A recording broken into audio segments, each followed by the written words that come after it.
Gospel Services presenta una serie de estudios bíblicos visualizados, una revisión bíblica e histórica. Parte 5. La historia de la Iglesia del Señor, desde el Pentecostés hasta nuestros días. La Iglesia principió en el día de Pentecostés inmediato a la muerte, resurrección y ascensión de Jesús al cielo. Desde ese tiempo los hombres han cambiado y añadido a las enseñanzas de Dios en lo que concierne a Jesús y a su Iglesia. Con esto han dado origen a muchas iglesias diferentes. Esta lección nos mostrará algunos de los acontecimientos más importantes. Las personas que estudian la historia de la Iglesia deben recordar que los hombres muchas veces se apartan del camino de Dios. Desde los tiempos de Adán y Eva, en el principio mismo, la historia de la religión muestra que frecuentemente los hombres caminan por el camino de Dios solamente por un poco tiempo. Después, principian a cambiar los mandamientos de Dios conforme conviene a ellos mismos. Adán y Eva, las primeras personas sobre la tierra, fueron los primeros en dejar el camino de Dios. Dios había dicho a Adán que gobernara sobre la tierra y sobre todas las cosas que él había hecho. Dios había colocado a Adán y a Eva en el jardín del Edén para que ellos pudieran disfrutar para siempre la comunión con él, al igual que de las flores y del alimento. Pero Adán y Eva dejaron el camino de Dios. Ellos eligieron obedecer al diablo cuando comieron del fruto que Dios les había dicho no comieran. Adán y Eva no pudieron esconder su pecado ante Dios. Debido a que ellos eligieron pecar, Dios quitó su hogar del jardín y sus cuerpos principiaron a morir. Pero lo peor de todo es que ellos fueron separados de Dios, lo cual es la muerte espiritual. Es importante recordar que Adán y Eva perdieron estos preciosos dones porque desobedecieron a Dios y se apartaron de su camino. Por su gran amor, Dios pronto mostró al hombre cómo podían adorarle y agradarle otra vez. Pero Caín, hijo de Adán y Eva, no quiso obedecer a Dios. En lugar de ofrecerle un sacrificio como Dios había pedido y como su hermano Abel lo había hecho, Caín hizo el sacrificio a su manera. Así que Dios no aceptó el sacrificio de Caín. Pasó el tiempo y la gente principió a desobedecer a Dios y así continuaron olvidándose de él y su palabra. En los tiempos de Noé, ya casi toda la gente se había apartado del camino de Dios. La gente era tan mala que Dios había decidido destruirlos a todos, cubriendo la tierra con agua. Pero Noé y su familia continuaban caminando en el camino de Dios, así que Dios le dijo a Noé que construyera un gran barco en el que él y su familia se salvaran del diluvio. Aquellos que perecieron en el diluvio habían sido advertidos por el Señor a través de la predicación de Noé, mas ellos habían rehusado arrepentirse y volver al camino de Dios. Al decir lo que ellos querían hacer en lugar de obedecer a Dios, sellaron su propio destino. Noé y su esposa, sus 3 hijos y sus esposas fueron salvos de las aguas del diluvio. Al salir del arca, se encontraron en un mundo acabado de limpiar. Ellos fueron salvos porque creyeron y obedecieron a Dios. Dios puso el arco iris por señal para todos los hombres de que nunca más destruiría la tierra con agua. Él le dijo a Noé y a su familia que tuvieran hijos y poblaran la tierra. Pero pronto los moradores de la tierra, los descendientes de Noé, decidieron que su camino era mejor que el camino de Dios y principiaron a construir una torre muy alta. Querían juntarse en un solo lugar y convertirse en un grupo poderoso. Pero Dios castigó su desobediencia. Él los hizo que hablaran en lenguas diferentes para que no pudieran entenderse unos con otros y tuvieron que dejar de construir la torre. La gente se extendió por sobre toda la tierra, pero continuaron desobedeciendo a Dios. Como en los días de Noé, Dios nuevamente miró hacia abajo al mundo de la maldad y escogió a un hombre que le amaba y le obedecía. Dios prometió a Abraham que él sería el padre de una gran nación. Nosotros conocemos hoy esta gente con el nombre de israelitas o judíos. También le dijo a Abraham que por medio de él y sus descendientes todo el mundo sería bendecido. Esta promesa se cumplió muchos años después por medio de Jesús, quien fue uno de los descendientes de Abraham. Recordemos que estas promesas fueron dadas a un hombre que seguía el camino de Dios. Pocas generaciones después, el pueblo que descendía de Abraham fue liberado de la esclavitud por Moisés. Moisés es otro buen ejemplo de un hombre que anduvo en el camino de Dios. Cuando los israelitas eran esclavos en Egipto, Dios escogió a Moisés para que ayudara a libertar a su pueblo. Mientras los israelitas eran conducidos a la libertad, decidieron, una vez más, no seguir el camino de Dios. Al mismo tiempo que Moisés estaba en el monte Sinaí recibiendo la ley de Dios, ellos hicieron un becerro de oro para adorarlo como a su Dios. Esta era una violación franca de la voluntad de Dios. En el camino de Dios, la gente debe adorarle a Él solamente. Adorar cualquier otra persona o cualquier otra cosa es pecado. Moisés oró a Dios pidiéndole perdón para aquellos del pueblo de Israel, quienes estaban arrepentidos por haberse postrado ante el becerro. El segundo mandamiento de la ley de Dios prohíbe claramente el uso de imágenes en la adoración. No te harás imagen ni ninguna semejanza de lo que esté arriba en el cielo, ni abajo en la tierra, ni en las aguas debajo de la tierra. No te inclinarás a ellas. Éxodo 20, 4 y 5. Mientras que Moisés estaba en el monte, Dios le dio también planes detallados para construir una tienda especial donde el pueblo de Israel pudiera adorarle. Esta tienda fue llamada el tabernáculo. Moisés siguió el camino de Dios y construyó el tabernáculo exactamente como se le había dicho. Dios dio también a su pueblo reglas especiales para la adoración. También le dijo dónde obtener el fuego para usarlo en ciertos ofrecimientos. Los sacerdotes Nadab y Abiú desobedecieron a Dios ofreciendo fuego extraño debido a que los dos sacerdotes hicieron el fuego con una madera que Dios no había especificado. Él los destruyó y todos vieron que el camino de Dios debía ser respetado. Durante los 40 años que Moisés guió a los israelitas en el desierto, una y otra vez el pueblo desobedeció a Dios. Por lo que antes de morir, Moisés convocó a los israelitas a una reunión y los estimuló a guardar la ley de Dios. Moisés advirtió al pueblo que si ellos dejaban el camino de Dios, muchos males les sucederían, pero cuando guardaron la ley de Dios, tendrían una vida llena de felicidad. Dios dio una ley para ayudar a su pueblo. Él conoce nuestras necesidades mejor que nosotros mismos, ya que es nuestro Creador. Después que murió Moisés, Dios dio la tierra de Canaán a los israelitas. Esta era la tierra que Él les había prometido.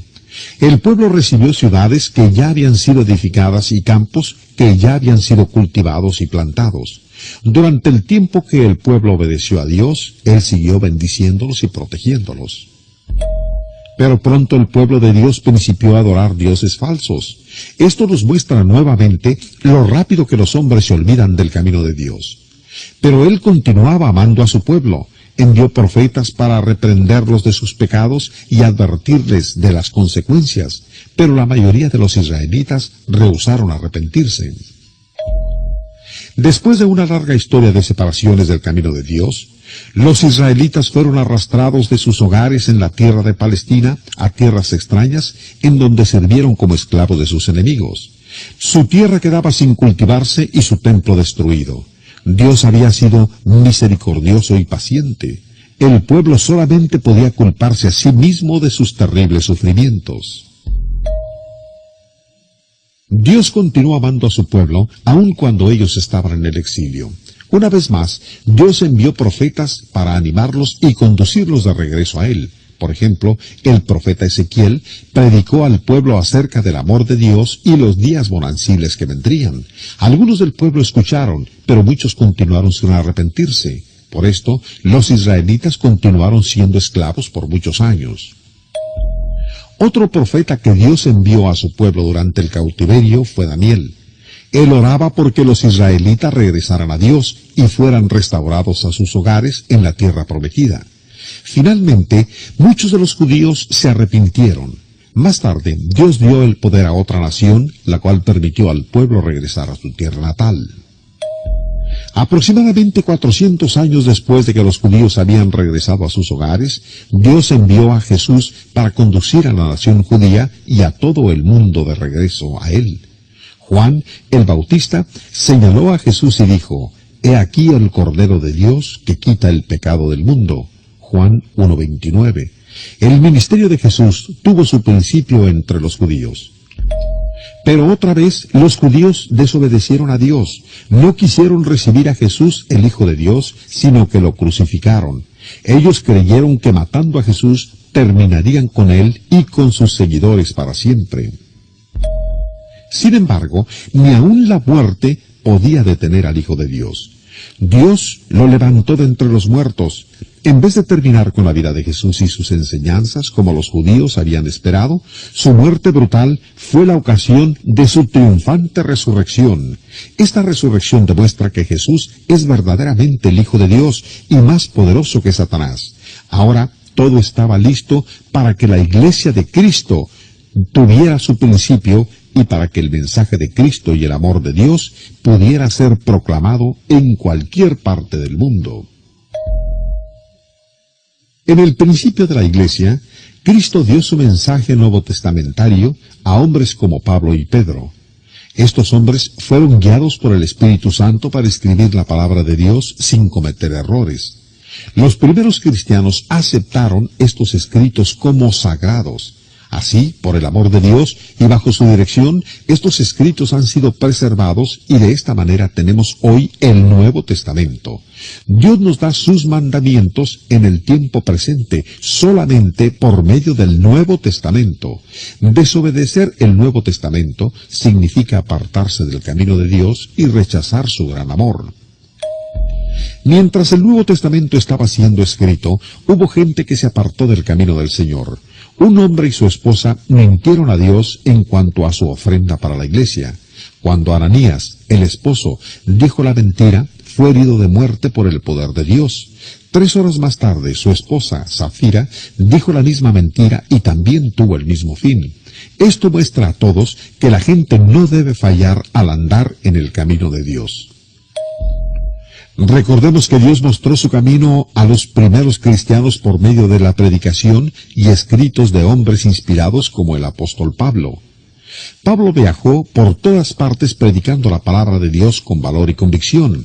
No titubeó al llamar doctrina falsa a cualquier cosa que se enseñaba opuesta a la verdad que él predicaba o escribía. Pablo supo que Dios le había revelado su verdad. Los judíos trataron de evitar que los predicadores de Dios continuaran enseñando más acerca de Jesús. Pablo fue puesto en prisión para evitar que siguiera proclamando a Cristo, pero aún en prisión, Pablo continuó extendiendo la verdad de Dios. El Espíritu Santo guió a Pablo a escribir a las congregaciones de la iglesia y a cristianos en lo individual. Pablo recomendaba que estos escritos fueran leídos en las congregaciones y aceptados como autoridad final. Él sabía que el Espíritu de Dios estaba guiándolo para escribir la verdad de Dios. Pablo escribió a la iglesia en Galacia: «Mas si aun nosotros, o un ángel del cielo, os anunciare otro evangelio diferente del que os hemos anunciado, sea anatema». Como antes hemos dicho, también ahora lo repito: si alguno os predica diferentes evangelios del que habéis recibido, sea anatema. Gálatas 1, 8 y 9. Esta es la verdad de Dios. Ningún hombre tiene derecho para cambiar principios, mandamientos o prácticas de las que se encuentran en el Nuevo Testamento. Esto incluye a los predicadores, sacerdotes y también a los ángeles celestiales. Cualquiera que cambie la palabra de Dios será anatema. Dios nos ha dado en el Nuevo Testamento el patrón para su iglesia. Jesús inició su iglesia exactamente en la forma que Él quería que fuera. Él, por sí mismo, determinó la forma de adoración, el credo, la regla de fe, la unidad, la organización, los nombres y la misión de su iglesia. La gente que quiera caminar en el camino de Dios debe seguir el Nuevo Testamento, el cual muestra su camino. Las personas que han tratado de cambiar el camino divino del Nuevo Testamento han obtenido como único resultado el inicio de iglesias que son diferentes a la verdadera iglesia de Cristo. No es difícil entender el patrón divino para la verdadera iglesia. Los primeros cristianos lo entendieron. Por muchos años ellos continuaron en la única iglesia iniciada por Jesús. A medida que se establecieron congregaciones en el Imperio Romano, estas fueron organizadas de la misma manera y todos creían y enseñaban la misma doctrina. Pero hoy hay muchos grupos religiosos diferentes, los cuales se conocen como denominaciones. Estos distan mucho de semejarse al patrón de Dios. El patrón de Dios está claro en el Nuevo Testamento. ¿Por qué la gente ha iniciado diferentes denominaciones en vez de aceptar la Iglesia de Cristo? Recordemos que los hombres muchas veces se apartan del camino de Dios. Como siempre, muchos líderes religiosos modernos no están satisfechos de seguir el patrón divino. Aunque ellos creen sinceramente que puedan hacer mejoras en el patrón, están errados. Cuando los hombres no siguen el patrón que Dios da para su iglesia, solamente se tienen como resultados otra iglesia de manufactura humana. Jesús compara la palabra de Dios a la semilla sembrada en un campo. Cuando la palabra de Dios, que es la semilla pura, fue plantada en los corazones de los hombres por los apóstoles en el primer siglo, dio como resultado cristianos solamente, miembros de la Iglesia del Señor. La ley de Dios ha sido siempre que cada semilla produzca fruto conforme a su propia especie. Cuando la simiente pura, la palabra de Dios, es plantada hoy en los corazones de los hombres, produce solamente cristianos, miembros de la Iglesia del Señor. La semilla pura no puede producir diferentes denominaciones. Pero mucha gente no está consciente del hecho de que mucha de la semilla sembrada en nombre del cristianismo no es la enseñanza pura del Nuevo Testamento. Cuando los hombres mezclan credos humanos, filosofías y doctrinas con la palabra de Dios, la semilla que ellos plantan no puede seguir siendo la semilla de Dios. Mucha gente con inclinaciones religiosas no estudia su Biblia de tal manera que pueda conocer la verdad de Dios. A causa de esto, no están prevenidos de que predicadores, sacerdotes y rabíes pueden con frecuencia enseñar falsas doctrinas.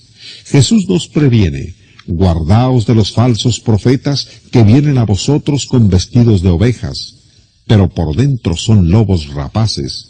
Mateos 7:15. La ley divina de la reproducción dice que cada semilla da origen a una nueva vida semejante a su propia especie. Génesis 1:11. Dios creó las primeras plantas, pero de ahí en adelante, nuevas plantas son reproducidas solamente por las leyes divinas de la naturaleza, cada una de acuerdo a su propia especie. También Dios creó los primeros animales y los primeros seres humanos. De ahí en adelante, nuevas manifestaciones de la vida humana vienen solamente cuando se obedecen las leyes de Dios en cuanto a la reproducción. La iglesia fue también hecha o iniciada por milagro de Dios. El Espíritu Santo dio a los apóstoles la palabra de Dios. Nuevas vidas espirituales, es decir, cristianos, pueden producirse solamente cuando se obedece la ley de Dios que está en su palabra. La ley de Dios, en cuanto a la reproducción, se aplica a todas las plantas. Cuando se siembra una semilla en un campo, produce una planta exactamente igual a aquella de donde vino la semilla. Sabemos que una semilla de trigo no producirá una mata de maíz. La ley de Dios en la reproducción del reino de las plantas nunca cambia. La ley de Dios en la reproducción también tiene aplicación entre los humanos y animales. Cada semilla debe producir seres de su propia especie. Dios dijo a Adán y Eva: fructificad y multiplicaos. Un infante puede venir solamente de padres humanos, y todos sabemos que no podemos esperar que las águilas produzcan canarios. No hay excepciones en la ley dada por Dios en cuanto a la reproducción en el reino animal. En el reino espiritual, las leyes de Dios en cuanto a la reproducción también tiene aplicación. Cada semilla debe producir fruto conforme a su propia especie. Los apóstoles plantaron la palabra pura de Dios en los corazones de los hombres y el producto fue cristiano solamente. Cada persona se convirtió en cristiano por su fe en Cristo, al arrepentirse de sus pecados, al confesar a Cristo como el Hijo de Dios y ser bautizado para la remisión de sus pecados. Solamente en esta misma forma puede hoy cualquier persona convertirse en un cristiano. La semilla pura no puede producir denominaciones diferentes. Cualquier doctrina religiosa que produzca denominaciones diferentes es una separación del camino de Dios. Los miembros de la Iglesia de Cristo continuaron plantando la semilla pura, la palabra de Dios, solamente por un corto tiempo después de que la Iglesia principió. Mientras que la gente siguió el patrón de Dios, todos eran cristianos, creyendo y practicando las mismas cosas. Pero Dios previno a su pueblo diciendo, algunos apostatarán. Primera de Timoteo 4:1. Y también que algunos se apartarán de la verdad. Segunda de Timoteo 4:4. Jesús había advertido, guardaos de los falsos profetas, pero aún así, Pablo encontró ya en su tiempo que algunos querían pervertir el Evangelio. Gálatas 1:7. Algunos principiaron a apartarse de la fe. El primer cambio de importancia se hizo en el gobierno de las iglesias locales. La semilla de esta separación fue plantada por falsos maestros aún durante los días de los apóstoles. El cambio fue gradual, pero por el año 159 después de Cristo, mucha gente se había apartado del patrón de Dios en cuanto a la forma de gobernar una congregación local. Sin embargo, hubo algunos cristianos que siguieron fieles a Dios y a su palabra. De acuerdo al patrón que Dios da en el Nuevo Testamento, Jesucristo es la única cabeza de la Iglesia, tanto en el cielo como en la tierra. Mateo 28:18. Cada congregación bajo Cristo, cuando está debidamente organizada, será guiada por los ancianos, quienes son ordenados por Dios para supervisar la iglesia local de la cual son miembros. Hechos 20:28. Diáconos, maestros, predicadores y todos los demás miembros trabajan y adoran juntos bajo la supervisión de los ancianos. Hebreos 13:17. Esto es lo que Dios dispone. ¿Acaso podrán los simples mortales mejorar el plan de Dios? Este cuadro nos muestra cómo la iglesia fue organizada bajo la autoridad de Cristo de acuerdo con su plan. Los círculos representan diferentes congregaciones de la iglesia de Cristo. Cada congregación era dirigida por un grupo de hombres escogidos entre sus miembros. Estos hombres fueron llamados ancianos u obispos, y algunas veces se habla de ellos como pastores. Todavía en nuestros días, los ancianos de una congregación tienen como deber proporcionar dirección para el rebaño y buenos ejemplos para ser seguidos. Ellos deben dirigir sin enseñorearse del pueblo de Dios. Tampoco debe un anciano ser exaltado sobre los demás. Poco después de haber muerto todos los apóstoles, los hombres principiaron a considerar a un anciano mayor que los demás. Ellos llamaron a este anciano el obispo. Este principio, aparentemente inocente, dio origen a una lucha por el poder entre los dirigentes de la iglesia. Opuesto a las enseñanzas de Cristo, los obispos en forma individual principiaron a presidir sobre varias congregaciones en un distrito al cual ellos llamaron diócesis. Con el tiempo, estos llamados obispos, dentro de ciertas regiones, comenzaron a reunirse para discutir problemas que les afectaban a todos. Estas reuniones inocentes en un principio pronto vinieron a ser lugares donde los líderes religiosos, sin ninguna inspiración divina, hicieron reglas humanas y declaraciones doctrinales para ser impuestas sobre las iglesias. Estas leyes eclesiásticas eran doctrinas y mandamientos de hombres, mas no eran las de Cristo y sus apóstoles. El primer credo humano fue dado. Estos obispos y sus sucesores continuaron aumentando su poder sobre las congregaciones. Finalmente decidieron escribir en una declaración formal lo que ellos requerían que la gente creyera y cómo la iglesia debía ser dirigida. En el año 325 se reunieron en un lugar llamado Nicea y escribieron el primer credo de manufactura humana, el credo de Nicea.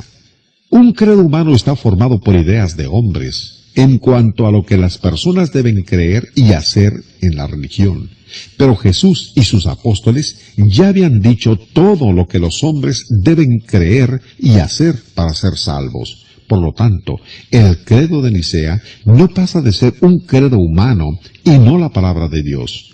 Una vez más, los hombres estaban poniendo sus propias ideas sobre las ideas de Dios. El credo de Nicea fue el primer credo humano que recibió la aceptación general de los dirigentes religiosos en todo el Imperio Romano. Cualquier cristiano que no aceptara este credo recibía el sobrenombre de hereje. La mayoría de la gente aceptó estas doctrinas humanas, teniendo muy poco cuidado de lo que Dios dijo.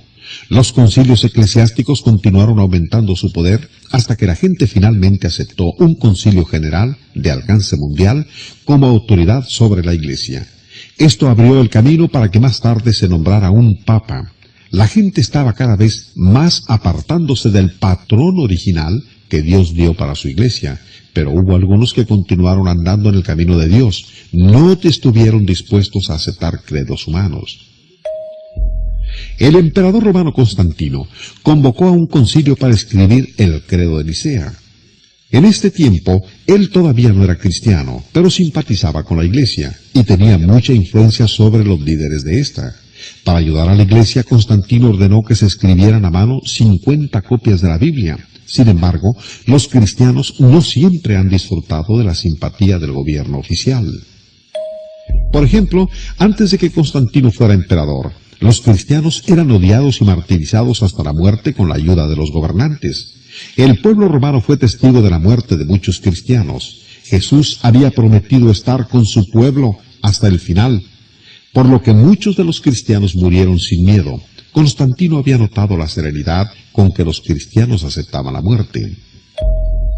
Por esto, Constantino llegó a la conclusión de que el amor de Jesús debía ser muy poderoso, puesto que fortalecía a los cristianos para enfrentarse a la muerte con confianza. Él pensó que tal poder sería muy bueno para su imperio. Inmediatamente ordenó que se terminara la persecución de los cristianos, se hizo amigo del cristianismo y ordenó que fuera reconocido como religión oficial del Imperio Romano. Constantino continuó promoviendo el cristianismo para su propio beneficio. A unos de los cristianos les dio puestos elevados en su gobierno y a los obispos de la Iglesia les dio la autoridad de jueces. También dejó a la Iglesia y a sus dirigentes libres del pago de los impuestos. Después de la muerte de Constantino, las autoridades de la Iglesia siguieron aceptando los favores de los gobernantes romanos. A medida que la Iglesia estrechaba sus lazos con el gobierno romano, se asemejaba más a éste y se tornaba más y más opuesta a la Iglesia pura establecida por Cristo. La influencia de Constantino sobre los dirigentes religiosos se dejó sentir en toda la Iglesia. Constantino manipulaba el cristianismo de sus días para la realización de sus propósitos, pero él mismo no fue bautizado sino hasta poco antes de morir. Bajo la influencia de Constantino, los dirigentes de la Iglesia comenzaron a cambiar la organización, siguiendo la misma forma en la cual el Imperio Romano estaba organizado, nombrando un emperador y varios gobernantes subalternos. Después de muchos años, el cambio se hizo completo. La Iglesia dejó de ser igual a la que había sido establecida por Jesús, resultando así la Iglesia romana. Cuando el gobierno de la Iglesia romana alcanzó su desarrollo completo, resultó ser un gobierno casi idéntico en forma al antiguo gobierno romano. Puesto que Roma era el más importante centro del mundo, el obispo de Roma fue aumentando en poder y prestigio. Finalmente la gente comenzó a aceptar la idea de que el obispo romano era el gobernador único sobre toda la Iglesia. Más tarde el título de Papa fue usado exclusivamente para referirse al obispo de Roma. Este título nunca fue usado, llevado o autorizado por Cristo ni por sus apóstoles. Aproximadamente 600 años después de la muerte de Jesús, Bonifacio III, obispo de Roma, aceptó oficialmente el título de Papa y gobernador de toda la Iglesia romana. La gente designó a un simple hombre cabeza de la Iglesia. Esta Iglesia fue llamada la Iglesia Católica Romana, dado que se extendía sobre el Imperio Romano. La palabra católica significa universal, pero ¿dónde estaba la Iglesia de Cristo durante esos años? El pueblo de Dios no podía reunirse para adorar públicamente porque eran calificados de herejes por la Iglesia romana. En el año 1054, la Iglesia Católica se dividió en dos grupos, la Iglesia Católica Romana y la Iglesia Ortodoxa Griega. Estos dos grupos no podían ponerse de acuerdo entre sí y ninguno de ellos siguió el patrón que Cristo había dado para su iglesia en las Escrituras. La iglesia romana siguió aumentando en poder e influencia con el paso de los años. Sus dirigentes continuaron inventando y aceptando nuevas doctrinas, prácticas y ordenanzas, todo lo cual era solamente invención de hombres faltos de inspiración divina. Una de esas prácticas se llamó la doctrina de la penitencia. Esta doctrina de la penitencia prometía a la gente que si confesaban sus pecados al sacerdote y daban dinero para la iglesia, no sufrirían el castigo temporal de sus pecados, y hasta presionaban a la gente para que dieran el dinero por adelantado. A esto se le llamó la venta de indulgencias. El dinero se usó para construir algunas de las famosas iglesias que se encuentran en Roma. Los dirigentes religiosos, carentes de toda inspiración divina, aceptaron la idea de conceder a los sacerdotes el poder de perdonar los pecados. Se requirió que las personas confesaran sus pecados delante del sacerdote para que pudieran ser perdonados. Sin embargo, la Biblia enseña que todo cristiano es un sacerdote y que Cristo es el único mediador entre Dios y los hombres. Los cristianos que siguen el camino de Dios confiesan sus pecados a Cristo o a algún hermano en vez de hacerlo ante un sacerdote. Jesús nos dio la verdad completa en la Biblia.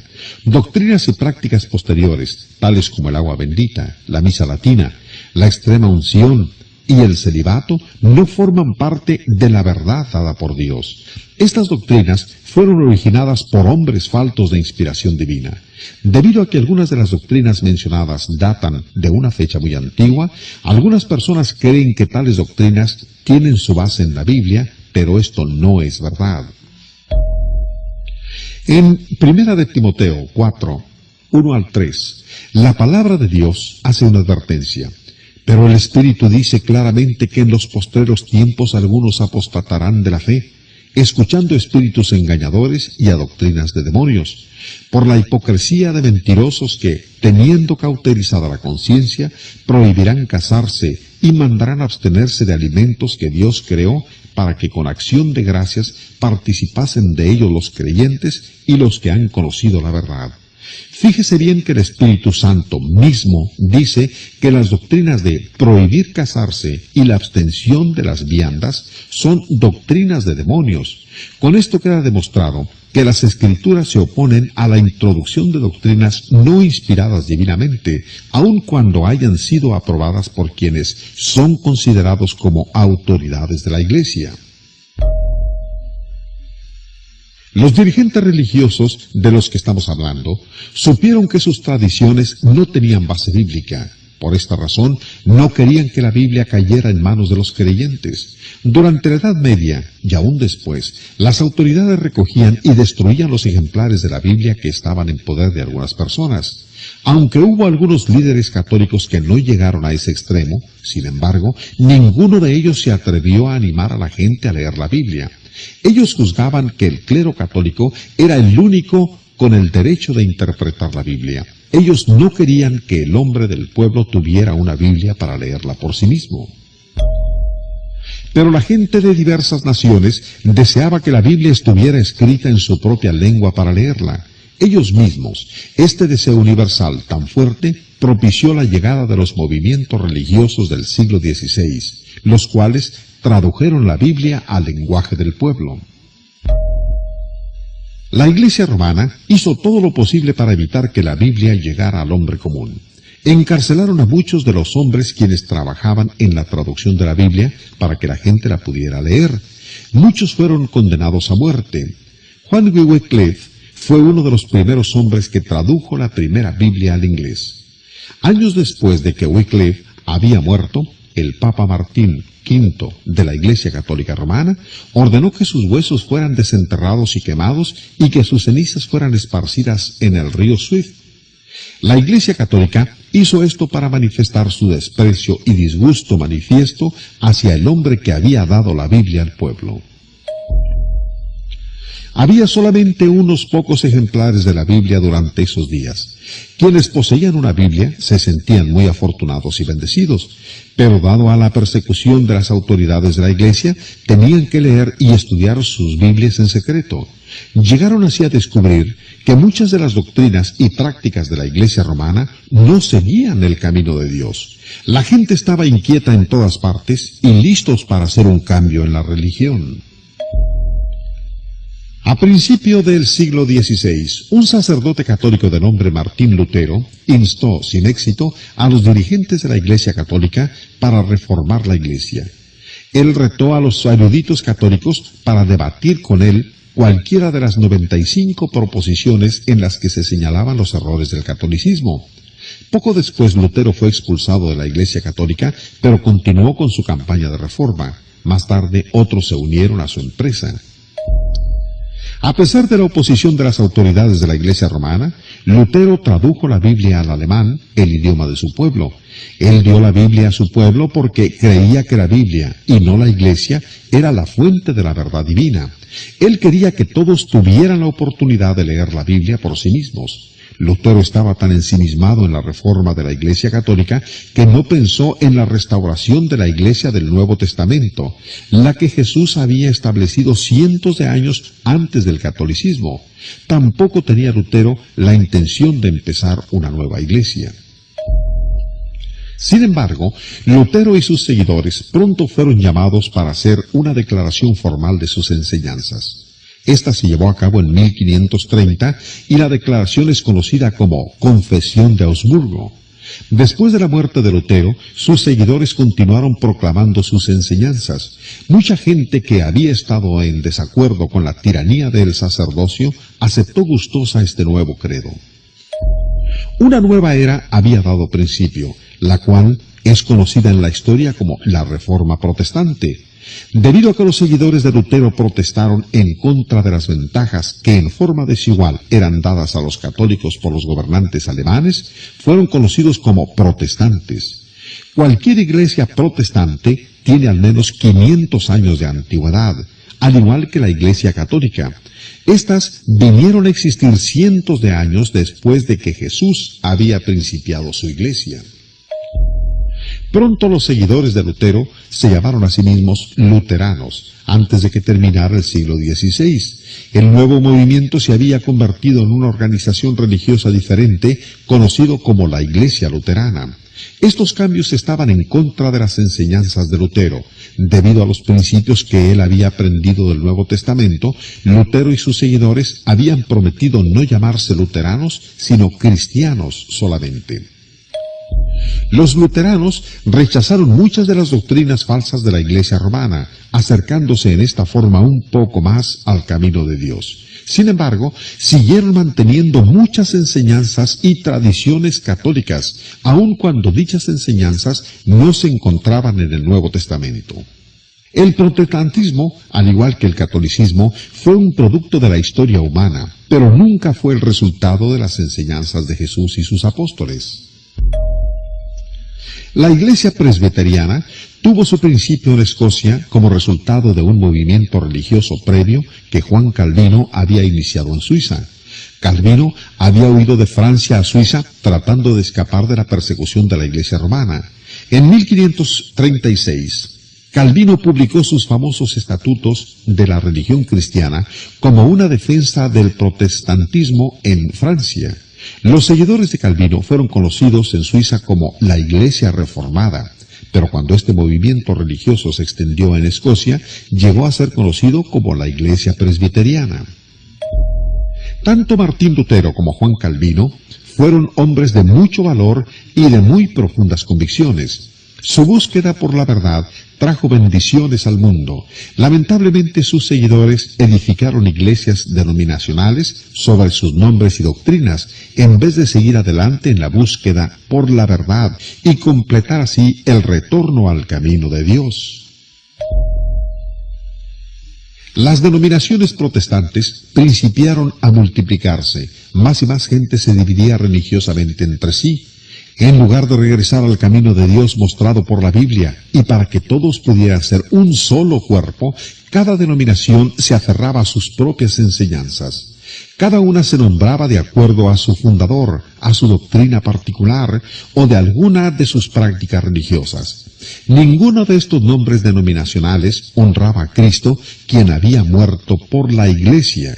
Todavía en nuestros días, los hombres pueden unirse a una o más denominaciones humanas sin aceptar la gracia salvadora de Dios y sin llegar a ser miembros de la Iglesia de Cristo. No importa qué tan sinceros seamos, si no pertenecemos a la Iglesia verdadera, no estamos en el camino de Dios. Durante el reinado de Enrique VIII, la Iglesia de Inglaterra se separó de la Iglesia romana. En 1552, esta nueva iglesia promulgó el credo oficial conocido como los 39 artículos. Actualmente, muchas iglesias, incluyendo la Iglesia Metodista, 1739, y la Iglesia Protestante Episcopal, 1789, son retoños de la Iglesia Anglicana. Uno de los grupos prominentes, el cual tuvo su principio en una reacción opuesta a la Iglesia Anglicana, es la Iglesia Bautista. La primera iglesia bautista en suelo inglés data del año de 1611. Hay tantas iglesias hoy de manufactura humana que los hombres han olvidado que Jesús construyó su iglesia exactamente como Él quiso cientos de años antes de que hubiera iglesia católica o que hubiera iglesias protestantes. Cuando la palabra de Dios, la simiente pura, es plantada en nuestros días, producirá solamente cristianos unidos en la iglesia única, establecido por Cristo mismo en el primer siglo. Puesto que las doctrinas humanas han sido mezcladas con la simiente pura, existen ahora más de 300 denominaciones. Algunos de los líderes de estas denominaciones han visto que las doctrinas humanas están equivocadas. Por lo tanto, no nos sorprende que hace algunos años muchos de los líderes principiaran a separarse de las ideas humanas y a retornar a las enseñanzas de Cristo. Ellos estaban dispuestos a dejar las iglesias de origen humano y a unirse en un solo cuerpo, la Iglesia de Cristo. Estos líderes religiosos vivieron separados y en el principio no se conocían unos a otros. Sin embargo, participaban de un propósito común. Cada uno de ellos quería que la iglesia fuera exactamente igual como cuando fue establecida por Jesús. Ellos no principiaron una nueva denominación, estaban solamente conduciendo a las personas a las escrituras del Nuevo Testamento y a la iglesia original, la cual Jesús había establecido. En las diferentes denominaciones había gentes que todavía respetaban la Biblia como la palabra de Dios. La Biblia era la única base sobre la cual toda la gente religiosa podía estar unida bajo la autoridad de Cristo. ¿No creían todos ellos en el mismo Dios? El pecado de la división religiosa surgió, por lo tanto, no de la Biblia, sino de nombres denominacionales, credos y barreras, las cuales no se encuentran en la Biblia, pero que fueron introducidas por los hombres. La Biblia misma, la única esperanza para la unidad religiosa, fue ignorada por la mayoría de los líderes religiosos. Las divisiones continuaban porque la gente aceptaba solamente las partes de la Biblia en las cuales encontraban apoyo para los credos de su propia denominación. Pero algunos hombres sinceros, deseando seguir a Cristo, principiaron a recordar las palabras de Jesús: pues en vano me honran, enseñando como doctrinas mandamientos de hombres, y toda planta que no plantó mi Padre Celestial será desarraigada. Mateo 15, del 9 al 13. Mucha gente de diferentes denominaciones principió a darse cuenta que si los credos denominacionales, nombres y prácticas eran rechazadas, sus diferencias religiosas se desvanecían, colocando otra vez la planta de Dios como la autoridad suprema. Los cristianos podrían estar unidos en la iglesia del Señor, como en los días de los apóstoles. No solamente era razonable esta súplica, sino que aún más importante es la súplica de Cristo nuestro Salvador. Sigue siendo posible para todos los que verdaderamente aman a Dios regresar más allá de todo denominacionalismo hasta encontrar a Jesús, a su cruz, a su iglesia, la cual Él estableció siglos antes de que cualquiera de las denominaciones católicas o protestantes existieran. Este llamado que nos hace la Biblia no requiere que la persona tenga que someterse a los imperativos de persona alguna o de algún grupo religioso. Cada individuo debe voluntariamente dejar a un lado los nombres denominacionales, credos y prácticas las cuales son ajenas a la Biblia y con valor y libertad apartarse de las enseñanzas de los hombres y regresar al camino de Dios revelado en el Nuevo Testamento. Por medio de sus enseñanzas, el Señor Jesús sigue en nuestros días dirigiendo a los hombres hacia la palabra de Dios, la Biblia.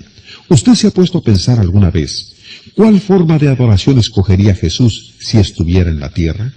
¿Estaría realmente contento con todas las divisiones religiosas? ¿Se sentiría a gusto en una denominación en la que se honran credos, nombres y doctrinas de origen humano?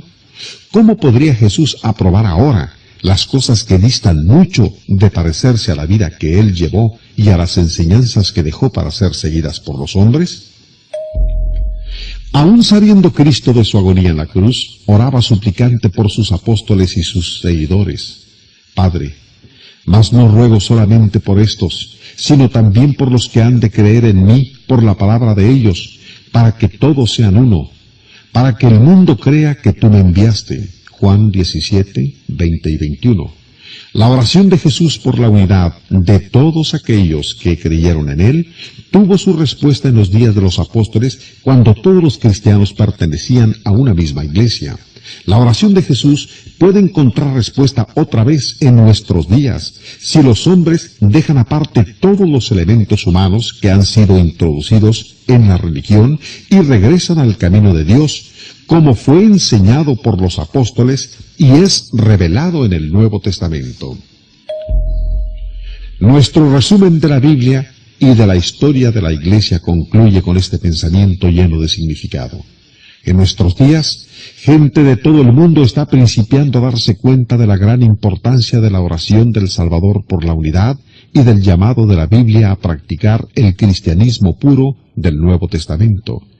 En cada una de las naciones, la gente que estudia el Nuevo Testamento por sí misma está arrojando los grilletes del denominacionalismo y de otras religiones humanas. Hombres de todas las naciones vienen a ser miembros del único cuerpo de Cristo, uniendo sus manos y sus corazones, adoran y trabajan para el Señor de acuerdo al camino de Dios. Permite que la palabra de Dios tome tu mano y te conduzca al cuerpo de Cristo. Tú también encontrarás el perdón a tus pecados, la paz para tu corazón, la comunión con Dios y la promesa de la vida eterna.